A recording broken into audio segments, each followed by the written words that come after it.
सभी बच्चों को गुड इवनिंग। कक्षा 10 इंग्लिश पोएट्री वाले सेक्शन को लेकर आज हमारी ये जो पोएम है तीसरी, जो पोएम है हमारी दूसरी, माय गुड राइट हैंड, उसका ये स्टैंजा नंबर कितना है? इसका स्टैंजा नंबर 3। पोएम कौन सी हमारी? My good right hand, my good right hand. हमारे सिलेबस में second poetry my good right hand, आज उसका तीसरा पार्ट है। ये उसका स्टैंजा नंबर 3।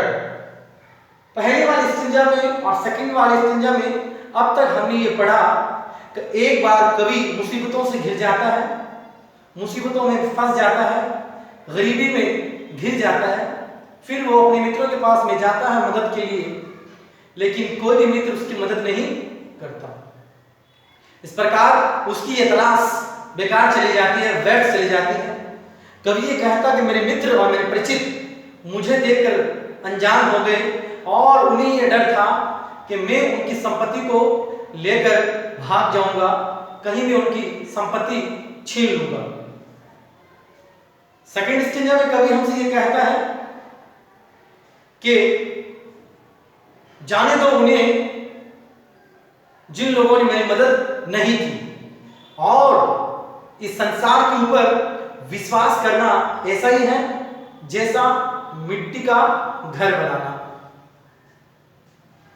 कवि फिर कहता है कि फिर मेरा विश्वास ईश्वर के प्रति और अपने हाथों के प्रति यानी मेहनत के प्रति, मेरे तरफ मेरे पक्ष में मेरे मित्र हैं। एक तरफ मेरा ईश्वर के प्रति मेरी आस्था और दूसरी मेरी मेहनत, इन दोनों ने मुझे दुखों से ऊपर उठा दिया। उसी संदर्भ में आज हम पढ़ रहे हैं स्टेंजा 3 पोएट्री वाले सेक्शन में poem second my good right hand, इसके कवि चार्ल्स मेकी।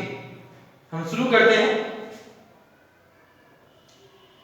माय करेज रिवाइव, करेज का अर्थ होता है साहस, रिवाइव का अर्थ होता है पुनः लौट के आना। अब आगे चले उससे पहले हम थोड़ी शब्दावली को देख लेते हैं। फॉर्चून, फॉर्चून का अर्थ होता है भाग्य। डेस्पाइट, डेस्पाइट का अर्थ होता है के बावजूद। स्प्रीट, स्प्रीट का अर्थ सामान्य भाषा में होता है आत्मा, लेकिन यहां पर क्या है? मन की स्थिति, मन स्थिति।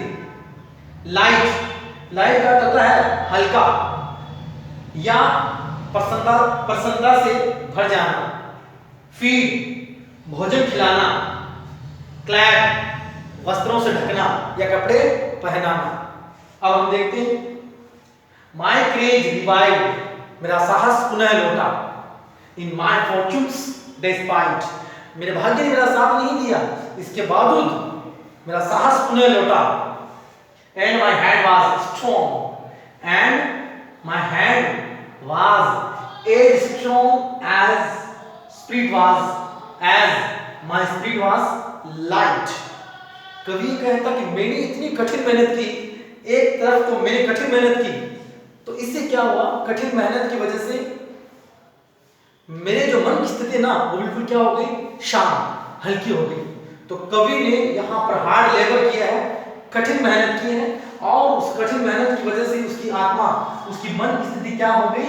हल्की हो गई, यानी कि उसका दिल प्रसन्नता से, खुशी से भर गया।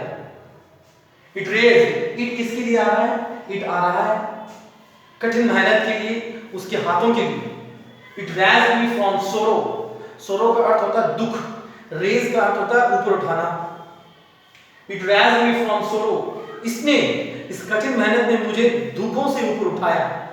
It saved me from pain, PAIN, pain का तात्पर्य अर्थ होता है दुख, दर्द, शारीरिक पीड़ा। तो it raised me from sorrow, इसने मुझे दुखों से ऊपर उठाया। It saved me from pain, और इसने मुझे दुख और दर्द से बचा लिया। किसने? मेरी कठिन मेहनत ने। इट फीड मी, मैंने कठिन मेहनत की, फिर मैंने भोजन हासिल किया। कठिन मेहनत के माध्यम से मैं खाना खा पाया, एंड क्लेड मी, और इस कठिन मेहनत के माध्यम से मैंने पैसे कमाए और उस पैसों के माध्यम से मैंने कपड़े खरीदे और मैंने अपने बदन को, अपने फटे हुए कपड़ों को ढका नए कपड़ों के माध्यम से। अगेन एंड अगेन इस प्रकार मेहनत करता गया। तो ये था आपका स्टेट, ये था आपका स्टेज थर्ड।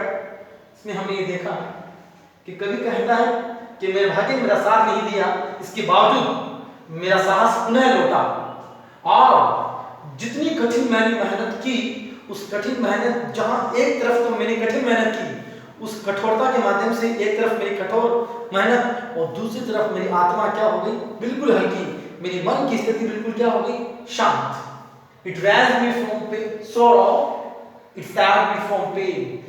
यही मेरी कठिन मेहनत है जिसने मुझे दुखों से, दर्द से बचाया, और ये कठिन मेहनत ही है जिसके माध्यम से मैं भोजन कर पाया, जिसके माध्यम से मैं कपड़े हासिल कर पाया और मैं मेहनत करता रहा। तो ये था स्टेंजा आपके सामने थर्ड, और पोएम हमारी सेकंड, इसका पार्ट आज 2 चल रहा है, पार्ट 3 ये आपके लिए होमवर्क है। आपको 2 क्वेश्चन करने हैं आज कॉपी में और याद करना है। पहला क्वेश्चन, ये पोएट्री का पहला क्वेश्चन है, ये पोएट्री वाला दूसरा क्वेश्चन आपको किताब में मिल जाएगा। Why did the poet fall into grief? क्यों कवि एक बार दुखों से घिर गया? उत्तर क्या रहेगा इसका?